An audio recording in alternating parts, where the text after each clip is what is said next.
Welcome, Degens, to another edition of the Degen Docs. What is up, folks? That is right. It is the NFL Week 8 betting picks and fantasy tips. We are going to be talking all things injuries. We're breaking down the biggest injuries, expert injury analysis here from two healthcare professionals.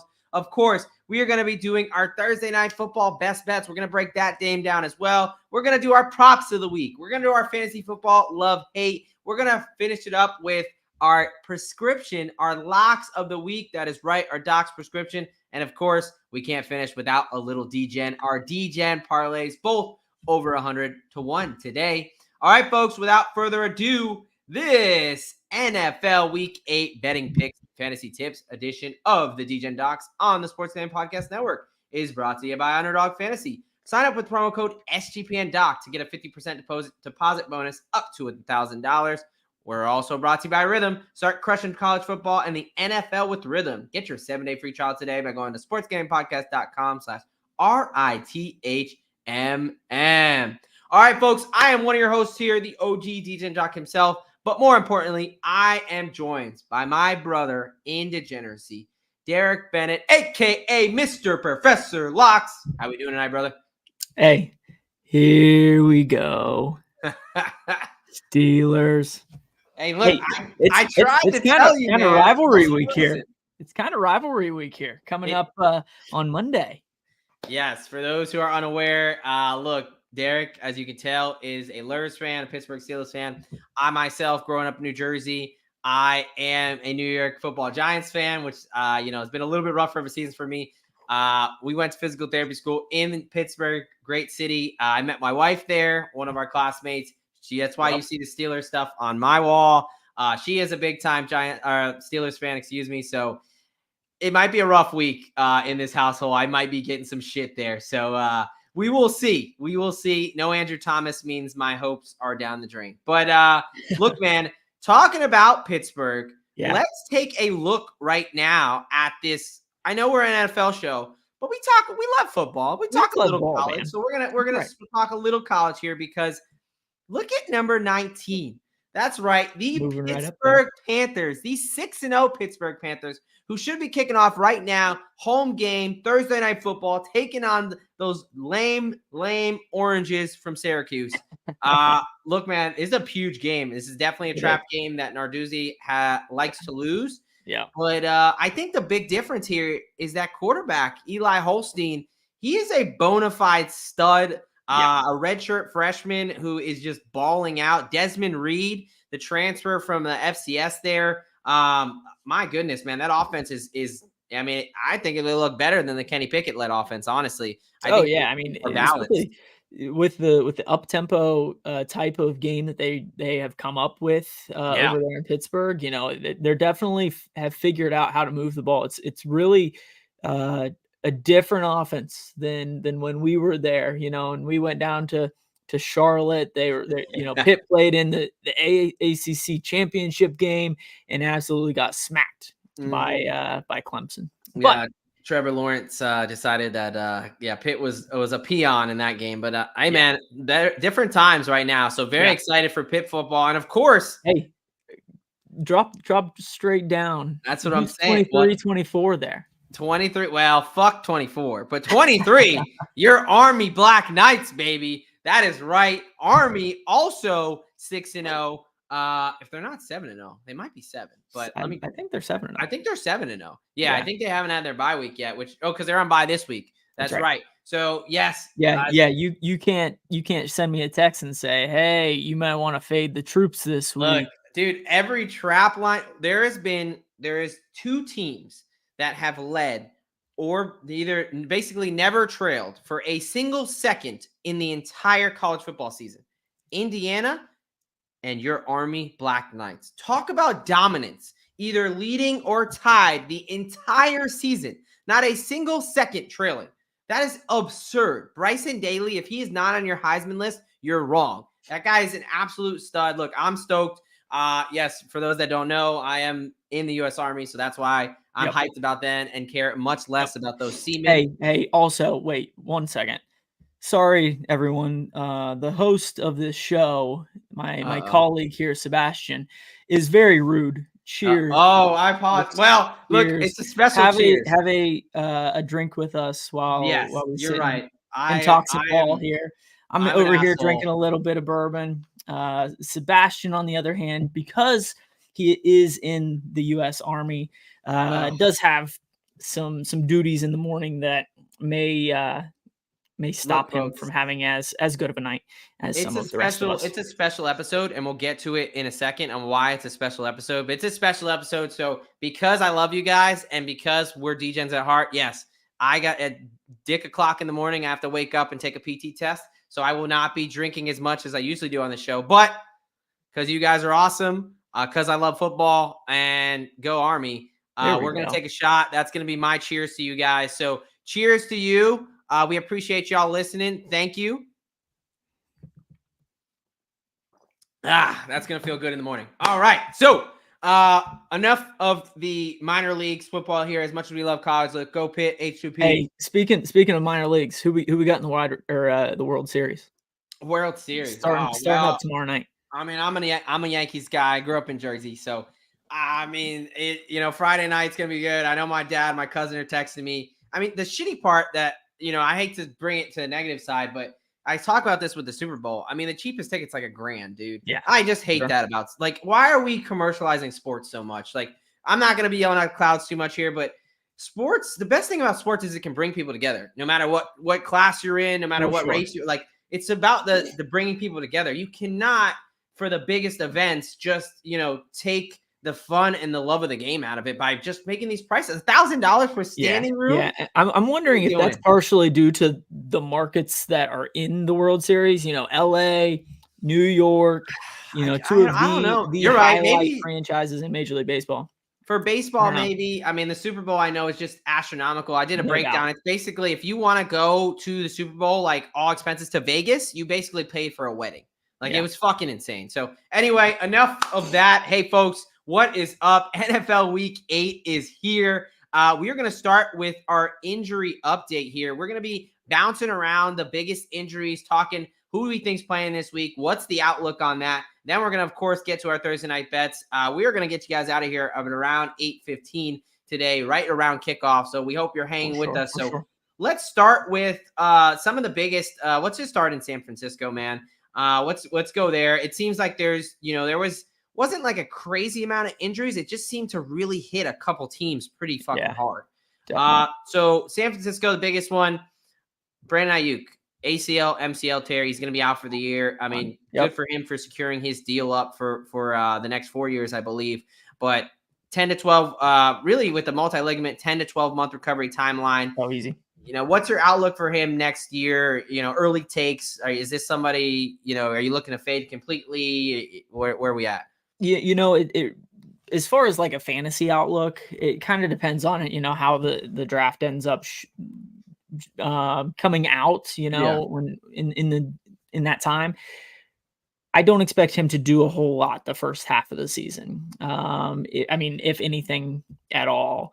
I think the back third of the season, back quarter of the season, it may be one of those guys that if you are deeper at wide receiver, you can stash on your bench or pick up midway through the season.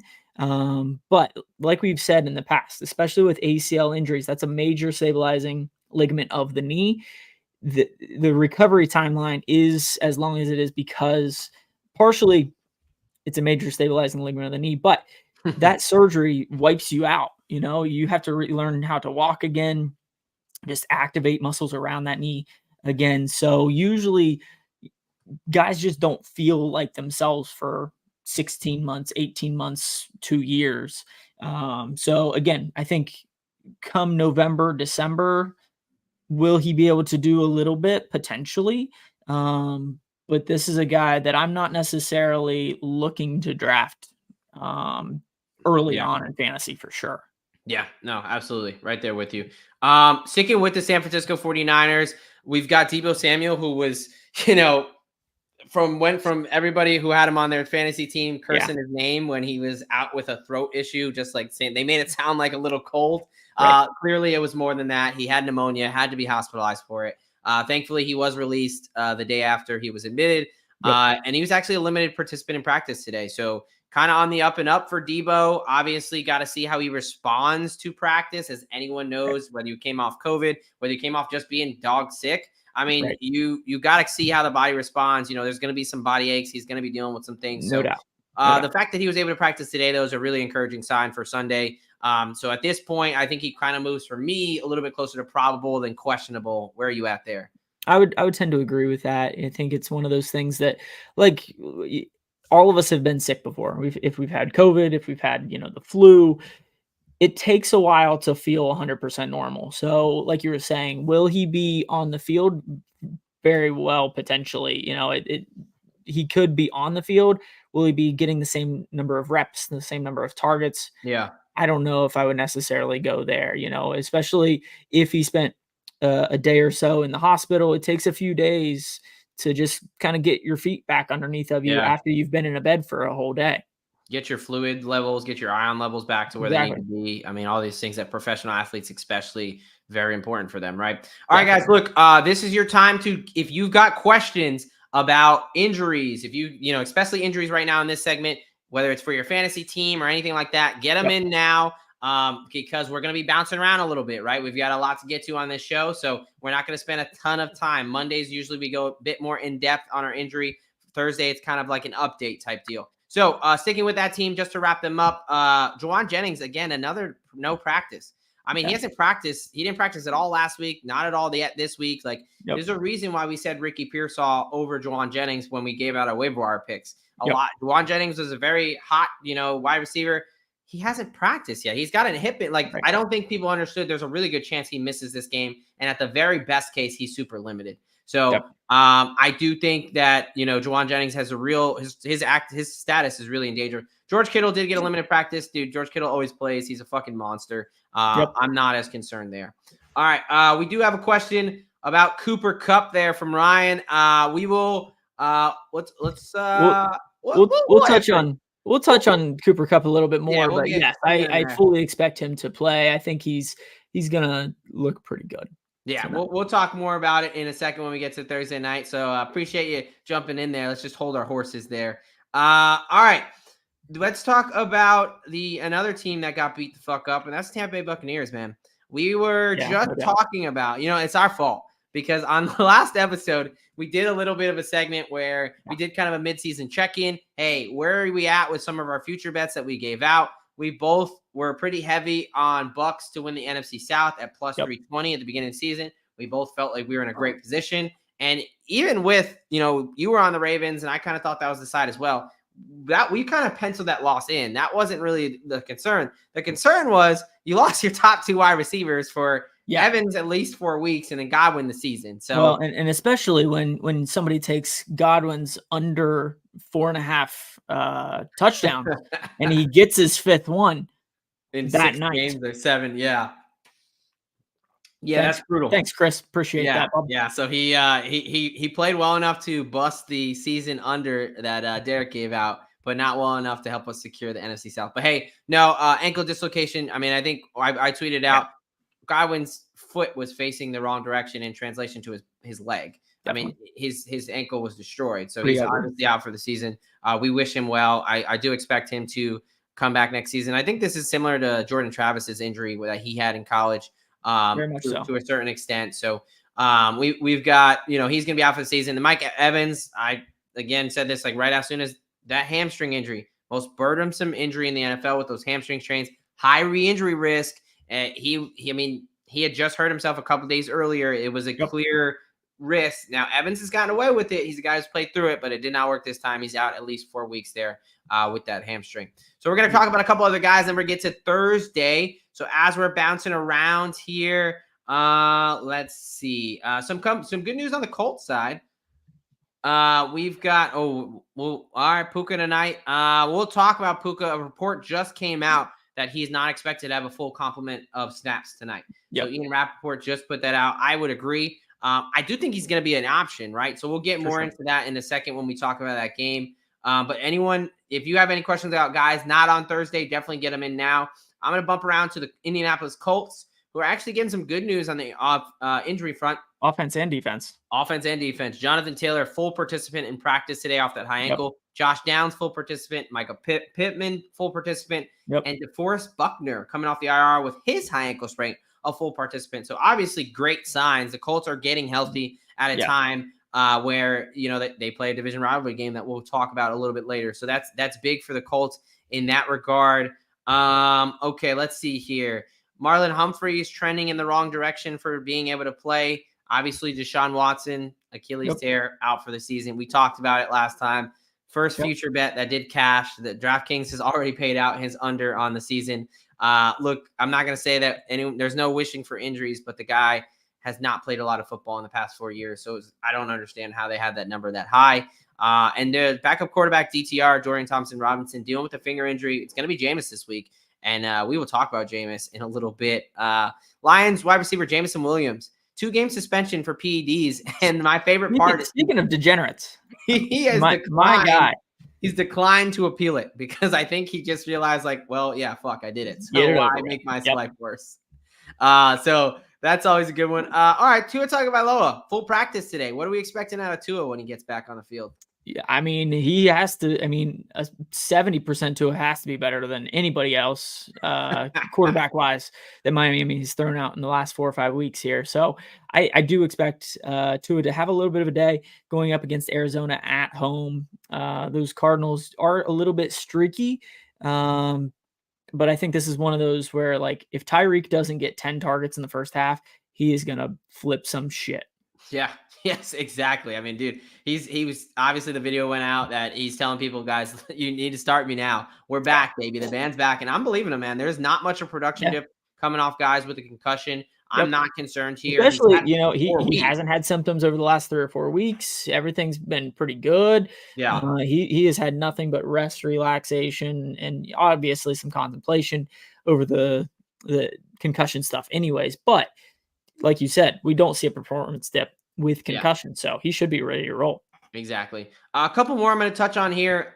Zay Flowers looks like a high ankle sprain. You called it right away. You texted me. I wasn't watching the game, but you texted me. It looks like he picked up a little bit of high ankle mechanism. It was kind of one of those injuries that's under the radar because he played the rest of the game. Now, he didn't do jack shit. He didn't really need to. Rashad Bateman was able to take the ladders all the way up there. But so no practice yesterday, no practice today. He's definitely trending towards being out, if not severely limited. This is one where high ankle sprains, I mean, we just talked about with Jonathan Taylor, right? This is more serious than your typical low ankle sprain. This is typically a 4 to 6 week injury where the guy is either out or limited. So, I mean, this should be a bit concerning for Zay Flowers. I know not a lot of people are talking about it, but definitely I'm pessimistic for this week and probably the next couple weeks. So one to watch for sure if you have Zay Flowers there. And then another one I want to talk about is Jaden Daniels. This is a big one. Obviously, the rib injury, right? No fractures, according to the x-rays. He hasn't practiced these last 2 days, but there's reports he's going to be at practice tomorrow. Where are you at with Jaden Daniels? Let's kind of give, you know, what do you think the odds are he plays? And if he does play, do you trust him? I think as it is right now, I think the line is telling us that he's not there. He's not expected to play. Right. Okay. If he does end up playing, I think he will be close to 100% from a passing standpoint. From a rushing standpoint, I think he's going to kind of pick and choose his battles a little bit more so than he already does. Anytime we have rib injuries, any kind of hit that you take is going to be painful. So like I said, I think from a passing standpoint, I don't know if he's going to be as limited as his rushing angles. Yeah, no, I like it. All right, so really quick updates as I'm going through this here, and then we're going to get right over to Thursday night and keep this show rolling. Bucky Irving, no practice 2 days in a row. Looks like a turf toe there. Kind of expect him to be out this week. Dallas Goedert, still not practicing. I'm not surprised with his hamstring there. Looks like he's not going to play. Mekhi Becton also not practicing with a concussion at this point on Thursday. Looks like he's not going to play. Although their leading tackler, Zach Bond, did have a full practice. So that is a good sign for Philadelphia. You mind looking up, is Jordan Mailata, did he get put on the IR? I haven't seen anything about him with his hamstring. I can definitely look. I expect him to be out, but I haven't seen anything. So either he fully returned to practice or he's on the IR.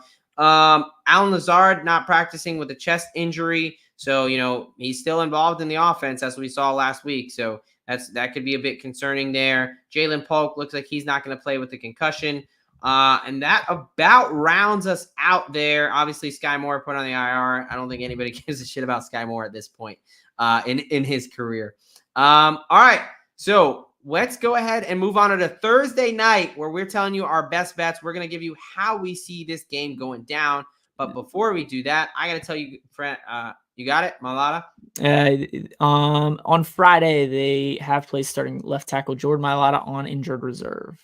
That's huge for them. I mean, as bad as the Giants looked, that Eagles offensive line didn't look much better. Yep. I know they're going against the elite Giants pass rush, but still. All right. So let me tell you about some of the things we got going on over at SGPN. The World Series, as we mentioned, kicks off Friday, and the MLB Gambling Podcast is hosting a contest. We love contests, folks. Everybody loves free money. So head on over, enter at sportsgamblingpodcast.com/World Series. $150 SGPN gift card up for grabs. And also, thank you, as always. I don't want to do another cheers. Derek can do another cheers if he's got alcohol. It's bad luck to cheers without it. But I'm not going to cheers with water. Come on. I know. But there it is. Cheers. Thank you for tuning in to the Degen Docs. If you can do us a favor and head on over to Spotify, give us a 5-star rating and review. We would very much appreciate it. As a new show, this is our first season. Again, we appreciate any like, any subscription, any feedback you guys give us, because at the end of the day, we're trying to create an awesome Degen family, a community where we cash bets and we have some fun talking ball. Sure. So only you can prevent corporate gambling from taking over.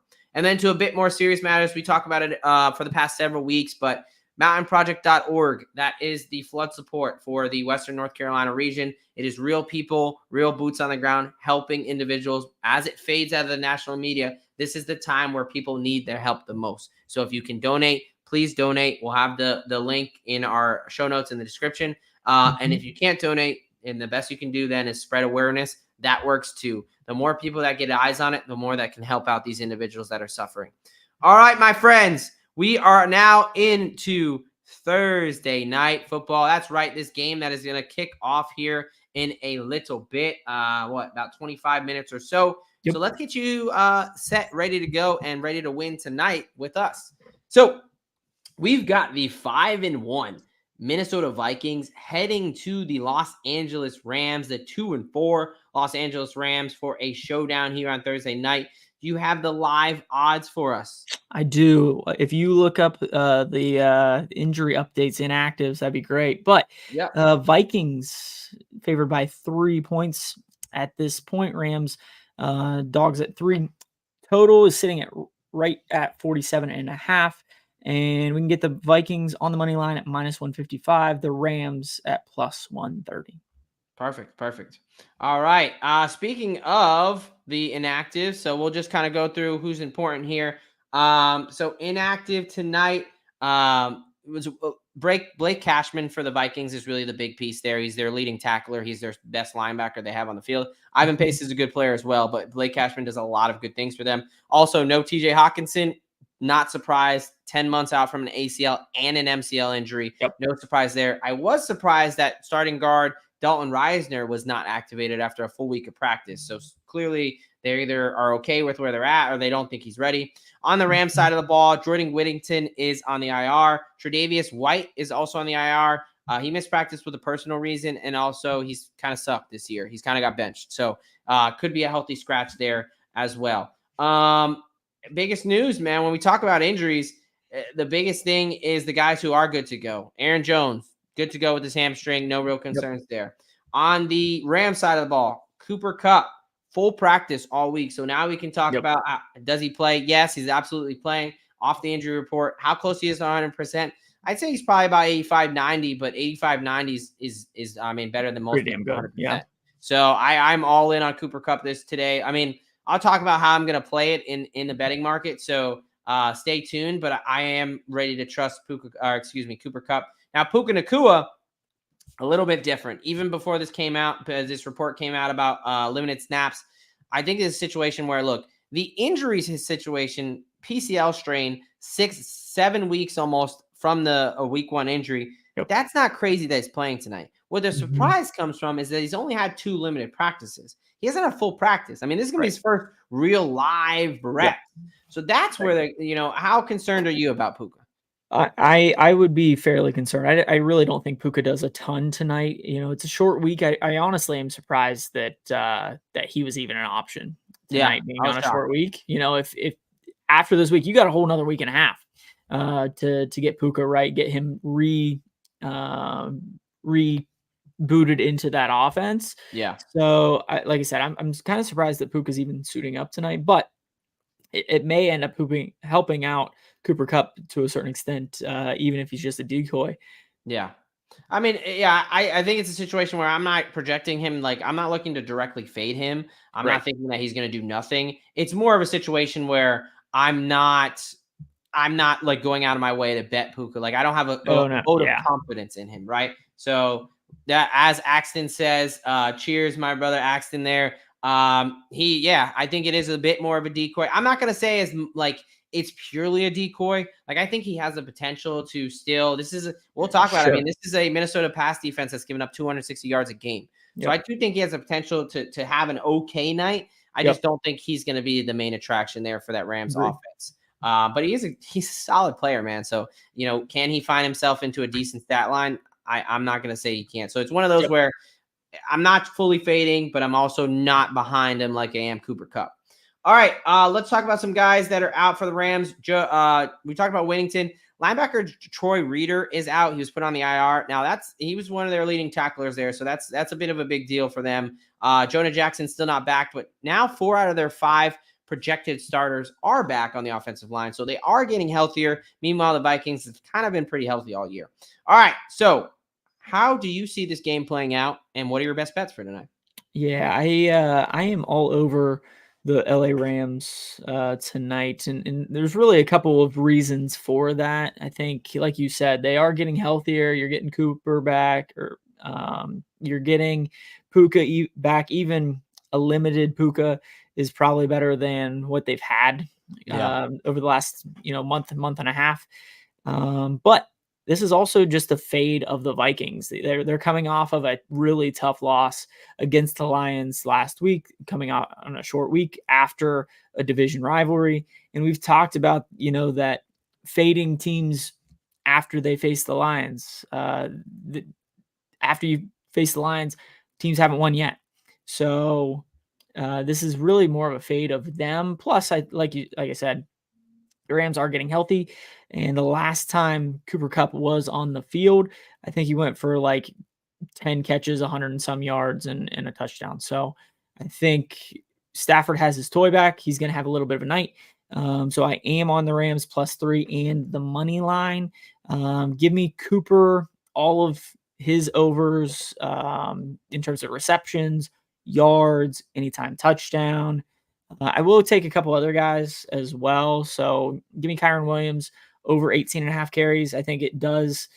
The Rams, I think, will get ahead and will turn to Kyren Williams to finish that game out and end up going over 18.5 carries. I think he's only gone under this number twice this year. Stafford, give me his over 300 yards at +500.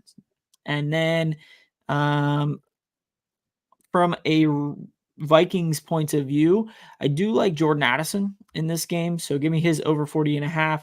I have him scoring a touchdown, and then I threw a little bit on his first touchdown play as well. So mostly on the Rams in that passing game. Kyren Williams, I don't know if he's going to be super successful from a yardage standpoint. The Vikings do have a pretty stout run defense, but I think they will stick to that run game and just kind of start burning the clock come the second half.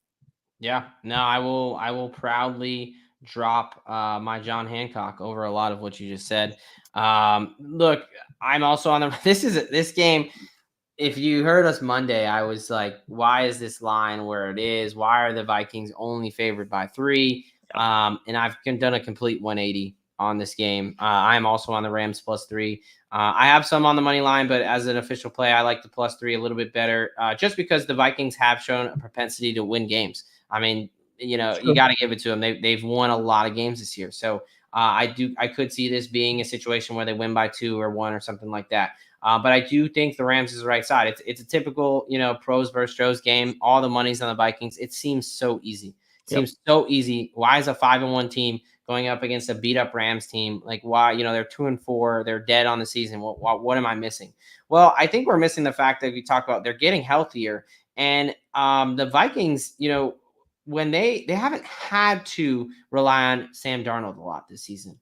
They haven't been in a ton of shootouts. We saw them in a shootout last week, and they took the L against Detroit, right? So I think that this is a similar situation. I am also on Stafford, over 255 passing yards at plus 130. I'm also on Kupp anytime touchdown at plus 130. Again, these are I got these about an hour ago, maybe before we went live. So obviously the odds are subject to change. But another guy I like to talk about, Tutu Atwell. Speaking to, it's kind of like an indirect way to kind of fade the Puka Nacua hype. Over 40.5 receiving yards, was at plus 165. He is hit this number. I mean, he's their leading receiver right now. Is Tutu Atwell. Like, this is a guy who has been productive, and it does not take a lot of catches for him to get there, right? I mean, he's a big play guy. He's got 300 yards on the year. I think at this number, he's hit this number in the past 5 games. He's hit this number. The only time he didn't hit this was the week 1 where he had really no snaps. So, I mean, I expect him to still be involved in the offense. So I like Tutu there. On the Viking side of the ball, I'm all over Aaron Jones rushing. Aaron Jones over 90.5 rushing yards at plus 210. He's been over 90 yards in 4 out of his 6 games. The Rams' rush defense is awful. They're giving up 150 yards on the ground, similar to where I'm attacking the Vikings pass defense, where they're giving up 260. The Rams rush defense is not very good. Braden Fisk, their starting defensive end, is questionable. It does look like he's going to give it a go, as well as their backup nose tackle, Gallimore there, but they are definitely banged up coming in, and they're just not very good stopping the run. So I think Aaron Jones is able to get home a bit there to try to take some pressure off Darnold, but they ultimately will need to throw. And the guy I'm looking to for the Viking side is Jalen Naylor, over 30.5 receiving yards at plus 120. Kind of the other guy, right? And similar to the situation with Tutu Atwell. I think that he's, a reliable receiver that's built good chemistry with Darnold. He had 75 yards last week, so I'm going to kind of ride that train. And then defensive side, because, I love defense. Give me Quentin Lake over 4.5 solo tackles at plus 105. He's only not hit this in 1 game, so he's hit this in 5 out of his 6. And give me Kobe Turner over 1/4 of a sack at plus 130. The Minnesota Vikings had let up 14 sacks over the last 4 games. That is an average of 3.5 sacks a game. So despite as well as they're playing, they give up some sacks. And Kobe Turner is the guy who has the most sacks on the Rams right now. So at plus 130, I think that's a little bit of a steal. And my sprinkle for tonight, Josh Oliver, anytime touchdown, plus 850. This was 10-1 earlier before Hawkinson was ruled out, but it is now around that 850 mark. So that's what I'll give it out as. So look, man, him and Johnny Munt, they're pretty much splitting snaps. So I do think there's going to be some points, and I think the tight ends will be able to do something there. Axton joining us with the Aaron Jones love. Total yards, I think the rush reception, I think that's also a great angle. We know what Aaron Jones can do out of the backfield as a receiving threat. These linebackers, no Troy Reader, they're going to have some backups in there. So I am all over that as well. Aaron Jones and Cooper Kupp. Aaron Jones really and Matthew Stafford for me, and the guys that I got probably the most coin on today, the most trust in. So that is our Thursday night game, and we're going to move right along. We're going to move right along into the fantasy space a little bit. We are talking about our fantasy football love hates. Do you want the loves or the hates this week? Give me the hates. I'm not in a good mood. You can show all the love tonight. All right, I will start with the love here. So these are the guys that we really love. These are the guys we are smash starting this week in the fantasy football realm. Obviously applicable to the prop markets. But Jordan Love. Jordan Love going up against a bad Jacksonville Jaguars team. It's great. It's always a good time to fade Jacksonville, especially that secondary. But it's great to fade them off of one of their only wins they're going to get this season.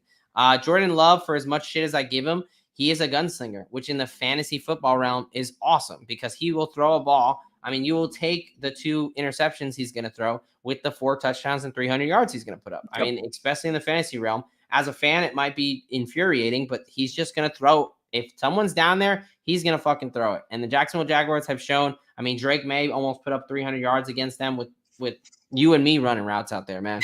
So this Packers wide receiving core is much better. So we like Jordan Love there. So much that we love him. And then Cade Otton is a guy who immediately you saw it as soon as Godwin and Evans went out. He was kind of Baker's primary target down the middle. I mean, he was taking some fucking shots too. He was getting lit up and still holding on to the ball. So that's a great way to build some chemistry and trust with your quarterback. So we do love Cade Otton there. He could be the potential number one receiving threat for the Buccaneers there. And then CeeDee Lamb. Look, I don't like to talk a lot about the Cowboys, but I'll get to this later. But I think this is going to be an interesting matchup where they're gonna be able to move the ball. They're coming off a bye week. They got embarrassed by Detroit. You've got a 49ers defense that is beat up. I mean, the whole team is beat up. I understand the 49ers were projected to be a good team. I wasn't very high on them. I'm still sitting on an under 9.5 ticket for almost 3-1 there. So this is a young secondary. You still have Hufanga, who's been put on the IR. You've got a lot of young players back there. I think it's very susceptible. I think CeeDee Lamb has an absolute field day with this porous San Francisco pass defense. All right, my friend, let's turn the tune down and let's bring people into the dumps with our hate this week. Yeah, so, I mean, Carolina, the quarterback situation, we're reverting back to Bryce Young. Not ideal. Not ideal at all, especially going up against the Denver Broncos and their defense. So Deontay Johnson, whether it was Andy Dalton, Bryce Young, I don't know if either of those guys were going to put up many great numbers with this Denver Broncos defense. Denver has one of the best defenses in the league to this point. Same thing going to LA with Alvin Kamara. The New Orleans Saints, the injury bug has affected that entire roster. Yep. So Alvin Kamara he's still there, but at the same time, like everybody around him is beat to hell up. So I really don't think Alvin Kamara going up against that LA Chargers defense is going to do a whole lot. And kind of the same thing with Amon-Ra St. Brown, a little bit more of a surprise here, but against that Tennessee Titans defense is one of the best passing defenses in the league. And this is a Detroit offense that runs through running the ball. Amon-Ra has had a couple of games where he's popped off, but definitely hasn't been the same volume guy that he was last year. So going up against the Titans, Amon-Ra may not have the best matchup there. Yeah, no, I like it. All right, man. We are going to move out of the fantasy realm and we are going to head over to the prop market to talk about our NFL Week 8 props of the week. All right. I will go first since you just went. Man, I love Tua and this Miami's offense this week, man. I love the Dolphins this week. I will get to that in a second, but Tua Tagovailoa over 265.5 passing yards at plus 125. Let me lead off with this. Justin Herbert just threw for over 300 yards with a bunch of fucking custodians out there. I mean, this Arizona Cardinals defense is not good. I understand they got the win. I think that the refs assisted them with that win and they got fucking really lucky. But, neither here nor there. They lost their best pass rusher to start the season in BJ Ojulari. Okay, well, they had some guys step up. A guy like Dennis Gardeck, who's leading the team in sacks. Well, he just tore his ACL, so he's out for the season. You also got Sean Murphy-Bunting not practicing, their best cover corner, or one of their supposed to be their best cover corner, right? They've got Max Melton beat up, a guy who steps in for him. This defense is not good. And this, I feel like this Miami offense is like a pent-up, it's like a pent-up pubescent male, like a boy, a teenage man who's just been hyped up, ready to go. They're ready to blow their load. And I think Tua is finally able to release it there. So I was just looking, Puka Nacua announces the start of pregame. So sorry. But Tua Tagovailoa over 265.5 passing yards at plus 125. Another guy returning to the field, Jameis Winston, baby. Famous Jameis going up against a really porous Ravens defense. I mean, they just give up 300 yards to Baker Mayfield with Godwins and Evans, on the men there. So I think Cedric Tillman is the guy who he had 80 yards last week, 8 catches for 80 yards. He was one of the main wide receivers. Amari Cooper's gone. I think they're going to be able to throw the ball, and I think Jameis gives them the best option to throw the ball. Now, obviously, I didn't want to put all my eggs in the Jameis basket, so I'm going to go with Tillman. I think his line's too low, 40.5 receiving yards. I think he's one of really the main targets there for the Cleveland Browns. So give me him there. And then George Kittle, anytime touchdown plus 130. He had 3 touchdowns last time he played the Cowboys. He leads the team with 5 touchdowns on the year. They don't have a lot of options. They're going to have to score points. I expect this Dallas offense to be able to put up points on the San Francisco defense. So San Francisco is going to have to match in some degree. Give me George Kittle to find the end zone at plus 130. What are your props of the week, my friend? Yeah, give me Davante Adams in that New York Jets offense to have a little bit of a day up against the New England Patriots. The New England Patriots, going into the season, we thought that defense was still going to be the defense of old up there in New England. That has not been the case. They are one of the bottom third passing defenses in the league. So Davante Adams reconnects with Aaron Rodgers, and he has a little bit of a day, goes over 65.5 receiving yards. Jalen Hurts. When was the last time we saw Jalen Hurts at plus money just to score? Like, this was an automatic thing. It's been a long time. Yeah. He scored twice last week. So give me Jalen Hurts anytime touchdown at plus 165 against the Bengals. And then Anthony Richardson having a little bit of a day on the ground. And this is, to me, I don't necessarily think that JT will have a full workload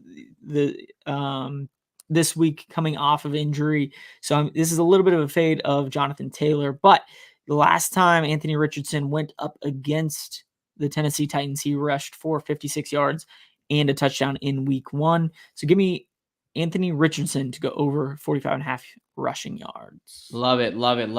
Apologize for looking at my phone here. The wife texted me Pitt in all caps. So I was like, oh, maybe they're decent. Last time I looked, they were up 10-0. I was going to say, maybe I didn't have any idea. It's 17-0 right now. 2 minutes left in the first. H to puck and P, baby. Let's go, baby. So go Pitt right now. Let's get through the rest of this show so we can go enjoy that. This is the favorite part of the show, guys. This is what you came for. This is our NFL best bet. Just kidding. We're talking about underdog first, right? We gotta get the bills paid. My apologies. So underdog pick'em. They've got a ton of stuff over on underdog. NFL, college football, MLB, MMA, NASCAR. Whatever you want. They've got it all, and they've got Boostober. It's Among Us. They've got a bunch of boosts. We're playing lineups. The lineup we just played, I get to boost 50% just because, right? They want to give away some money. So definitely join us over there. Use promo code SGPNDoc, 50% deposit bonus up to $1,000 in bonus cash. And we're going to give out our underdog pick of the week. Man, we have come in frustratingly close in so many of these lineups. So many. We need to see one go through the net there. So what we're going to do is we're taking a little bit of approach. We're going 3 guys here to get it done. 3 guys that we really love this week. So why don't you start us off? And I'll talk about Kittle because he was one of my props. George Kittle, I mean, I really don't have to mention a lot. He's one of the only guys left on that field. He's going to have a day, and he loves playing against Dallas. I mean, we all remember that fuck Dallas t-shirt he wore and took the fine for. So I think it's personal for him, and I think he's able to put the team on his back a little bit and put the higher 57.5 receiving yards. And I've talked about it. It's the time to blow their load for Miami. If there's any guy who knows about blowing loads, it's Tyreek Hill and his 55 children. Give me Tyreek Hill higher than a half of rush and receiving touchdowns. I mean, this was an absolute lock back, just last season when they had a healthy offense. This is where they're going to be. It's a great matchup. I cannot play enough of Miami. So those are the first 2. Round us out there, brother. Yeah, I mean, J.K. Dobbins to score at home against this New Orleans rushing defense. New Orleans is one of the worst rushing defenses at this point in the season. They are just so beat up at every single level, it seems like. So give me JK to get in the end zone this week out there in LA. Let's fucking go. All right, you pair those 3 together, and with the little boost we were able to get, that's $15 placing 97, almost 100 smackaroos there. Nope, so, just kidding. They're in New Orleans, but still, he'll score. He'll be fine. Yeah, JK will be fine. Definitely against that. I mean, look, you got Spencer Rattler sitting on there. All right, road to 100 subscribers. This is why this is an important episode, folks. Breaking news. I was informed literally as we were about to press go live that we have hit 100 subscribers. So thank you to the good folks there. That means that we are going to have our contest. We are going to give away $100 SGPN gift card to the merch store so you can buy cool shit like what Derek's wearing right now. Buy it on us. We're giving away our boss's money. Now, because you guys are such an awesome audience and there's 290 of you, it says right now, over on watching live, we are going to give you the opportunity to, we will close the contest after we wrap up here in about 5 minutes after this episode. So all you have to do, go to YouTube, subscribe, take a screenshot, submit it on the form. We're going to put that link in the comment section. It's already in there. Here is the link. So go to this link, take screenshot proof that you have subscribed, and boom, you will be entered. On Monday's show, we're going to do a random wheel. It's going to be all up on there. It's going to be very transparent. Yeah, this isn't some bullshit where we're going to be emailing you for the rest of time. No. Take 2 minutes, submit your picture, enter the contest, and you have a chance at winning $100 for doing fucking 5 seconds worth of work. So we appreciate you guys getting us to our first 100 subscribers. That's fucking awesome. If I didn't have a test tomorrow, I'd be fucking doing another shot. But we appreciate it. Thank you, folks. We are happy and excited to do that contest on Monday. So please, if you want to get entered, subscribe, screenshot on the link. It's super fucking simple. We want to give away the $100 to one of our awesome listeners here. All right. It's time for the Week 8 NFL Best Bets, a.k.a. the Degen Docs prescription for this week. I will lead us off here, folks. And, I mean, I don't know how much more I got to say about the Miami Dolphins. Obviously, I love them this week. I think the Arizona Cardinals are a super fraudulent team. I think that defense is one of the worst in the league. And I think Tua, Tyreek Hill, and Jalen Waddle are going to remind the league who the fuck Tua, Tyreek Hill, and Jalen Waddle are. So I'm very excited to take this number. I told you to bet it at -3 on Monday, and I'm still telling you to bet it at -4.5 at -108 there. This next pick is a pick that I never thought I would do because fuck the Dallas Cowboys. However, I think the Dallas Cowboys are absolutely the right side here. Dallas Cowboys +4.5, -112. If I'm being honest with you, I think they have a really good chance to win this game outright. We have a situation where Dallas is getting healthier. I expect Micah Parsons to be back this week. I think he has a really good shot to be back 5 weeks off of his high ankle sprain. And the San Francisco 49ers are anything but healthy. You know, no Brandon Ayuk, who I think is such a crucial role to the offense. And if no Brandon Ayuk, Juwan Jennings has been a guy who can step into that role. I don't think he's going to play. Yes, we may get a limited Deebo Samuel. Yes, I do think George Kittle can have himself a game. But I talked about how that secondary is susceptible. And if there's one thing the Cowgirls can do, it's throw the ball. And CeeDee Lamb and Dak Prescott, unfortunately, I think have a day. So that is where I'm putting my money on. Indianapolis Colts, division rivalry game. We just saw this game in week 1. I think it was a 2 or 3 point game. And the Texans, no Nico Collins. It looks like they might be out both their starting linebackers in Azeez Al-Shaair and Henry Toa. Wow, that was tough 2 names to pick out there. But linebacker course beat up. Colts, Jonathan Taylor should be back. DeForest Buckner should be back. Michael Pittman, Josh Downs. Yes, I know Anthony Richardson can't hit the side of the barn, but if they just run it 50 times, I think they'll still be able to cover this number at 5. And this is my little bit of a gamble this week. Washington Commanders on the money line, +124. I do think there's a decent chance that Jayden Daniels does play. I think he's able to get a little bit of a practice in. I think he's able to go out there and have himself a day. And I'm not sold on this Chicago Bears team. I understand their defense is doing okay. Jaquan Brisker and Kyler Gordon are both clearly questionable still. 2 starters on that back end. And if Daniels comes in and is able to play, I love Washington in this spot. Jayden Daniels over Caleb Williams. I think it's simple as that. I think the Jacksonville Jaguars made Caleb Williams look good, but they've done that with every quarterback they've faced this year. So give me Washington on the money line, +124. All right, my friend, your best bets for NFL Week 8. Yeah, so you've already touched on the Colts, so I'm not going to spend a ton of time. But like you said, we just saw this matchup 6-7 weeks ago in Week 1. The Texans did end up winning by 2, but the Colts are getting healthier. DeForest Buckner's back, Jonathan Taylor's back, and the Texans are starting to pick up the injury bug. And CJ Stroud, for whatever reason, has picked up the turnover bug. So give me the Colts at +5. This is my kind of risk of the week, in my opinion, is going with the Cleveland Browns at +8.5. I think the last time I took the Browns, I told you don't let me fucking do this again. But you didn't. I So did. you're a bad friend for one. But two, give me the Browns this week. I don't entirely know why, but it just feels right. And there are a few things that is telling me that this is the right direction. Wyatt Teller's coming back from injury. He's been limited this week, but I do think he gets back in that starting lineup.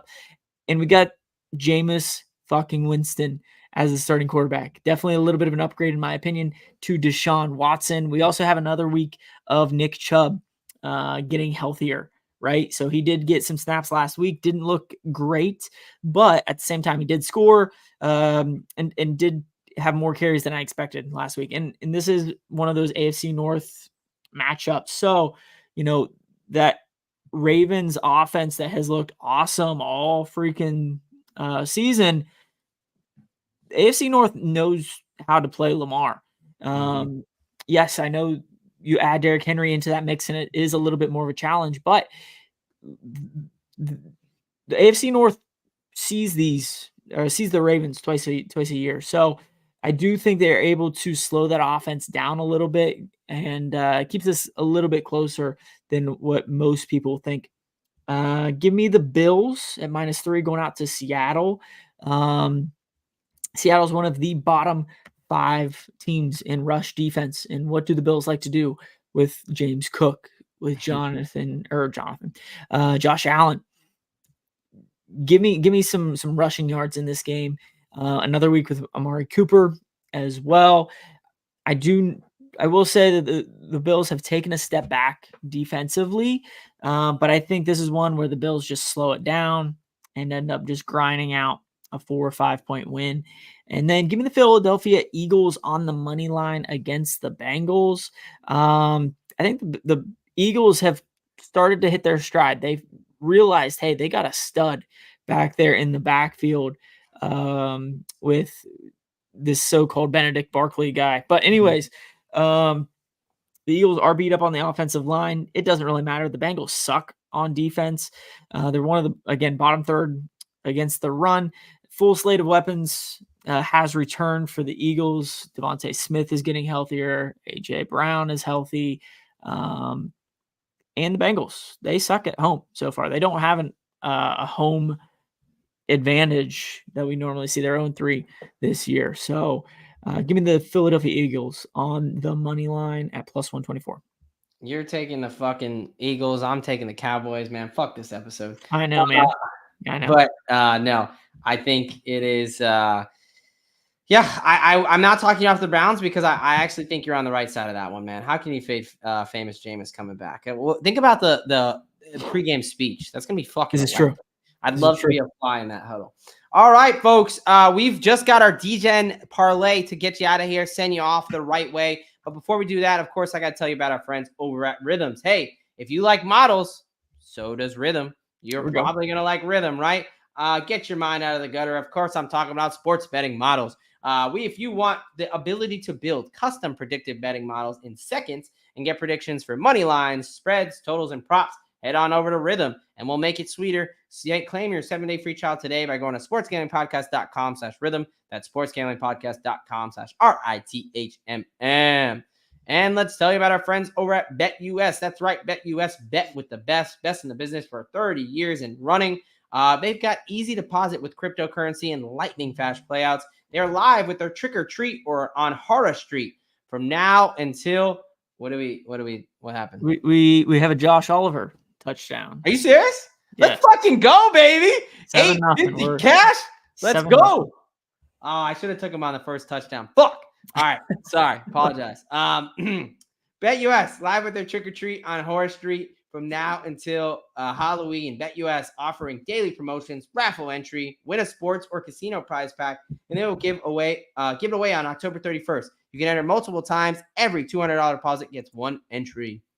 Go to sportsgamblingpodcast.com/BetUS. That's sportsgamblingpodcast.com/BetUS. Promo code SGPN so they know we sent you. BetUS, America's favorite sports book. All right, my friends, we've got a Degen parlay, and we're getting the fuck out of here to watch Pitt and more of our bets cash. My friend, 2 things for 152 to 1. Is that right? Just 2 things. We need Tyreek to have a little bit of a day with Tua coming back. I fully expect Tyreek to be barking up Tua's leg most of the game. Give me 2 touchdowns for Tyreek, and then Anthony Richardson. Again, I don't really think Jonathan Taylor will have a great game. I think he'll play well, but give me Anthony Richardson to get in the end zone twice. He did once against the Texans the first game. He can a couple more times. There we go. I love it. I love it. Only a cool 152 to 1. All right, for mine, I need a couple more things to happen. But look, I talked about this Monday night. I hit all 4 of my quarterback projections there as far as bets. I was able to ladder Herbert up to plus 950. Took the overs on everybody but Kyler. Took his alt under and hit him on a nice plus 140. I think he only finished with like 100 yards. So we're going back to the QB Whisperer streets. I'm going Jameis Winston, 275 plus. Again, Ravens defense terrible. Jameis, the best quarterback they've seen in Cleveland since Joe Flacco. Drake May, 250 plus. Jets, typically a good defense. They're super beat up on the back end, and I'm a Drake May believer. He cashed me a nice passing ladder last week. I think he goes back to it. Kirk Cousins, Tampa Bay's defense, not only are they beat up, they're really bad in the secondary. I think Kirk Cousins, he threw for 500 yards against them last time they played. So give me the 275 plus. And Tua, baby. Tua to finish with blowing his load all over the Arizona Cardinals there. Over 280.5 pass yards. I had to mix it up because the cowards over there don't have his. I mean, Tyreek might have 200 of those. I mean, get him in the end zone 2 or 3 times. We're good. That pays out a cool plus 150, a 132 to 1, folks. That's what we do here, man. That's what we're giving out. We're cashing plus 850 bets live, baby. Right. Josh Oliver, hyped for that. Hey, folks, I hope you enjoyed the show. You got anything for the good people before we get the fuck out of here? As usual, tell a friend, tell a grandma, tell a coworker what we're doing over here at the Degen Docs. Follow us on all the socials, X, YouTube, TikTok, Instagram. We appreciate all the support. Give us a 5-star review. It takes 2 seconds. But really, we appreciate all y'all for tuning in, and we will be back on Monday. Yes, folks. Yes, you've got about 30 seconds to finish up. Get that contest entry in. Right. Look, man, we're stoked. 100 subscribers. I know it might not sound a lot, but hey, everyone needs their first 100 before you get to that 1,000, 10,000, 1 million. We're building the army, folks. 1 fucking subscriber at a time. So we love each and every one of you. We hope that you have a wonderful week. If you're tailing our bets, good luck. If you're not tailing our bets, well, at least you're hopefully enjoying the show. I'm not going to directly say fuck you because I'm in a good mood right now. So from the Degen Docs, look, folks, you know what they say. A lock a day keeps the bookie away. And here at the Degen Docs, we've got your prescription. From us here at the Degen Docs, let it ride. Have some fun. H2 fucking P, baby. What's up, Degens? Doc here. As a proud member of the U.S. Army and a lover of football, sometimes those 2 things cross over on here. But as you probably already know, as a lowly captain, these are just my opinions. These are not opinions that are representative of the entire DoD or the U.S. Army. The same thing goes for any references to any commercial products or hyperlinks. Again, that does not constitute an endorsement from the DoD or the Army. I hope you enjoyed the show, and as always, let it ride, baby.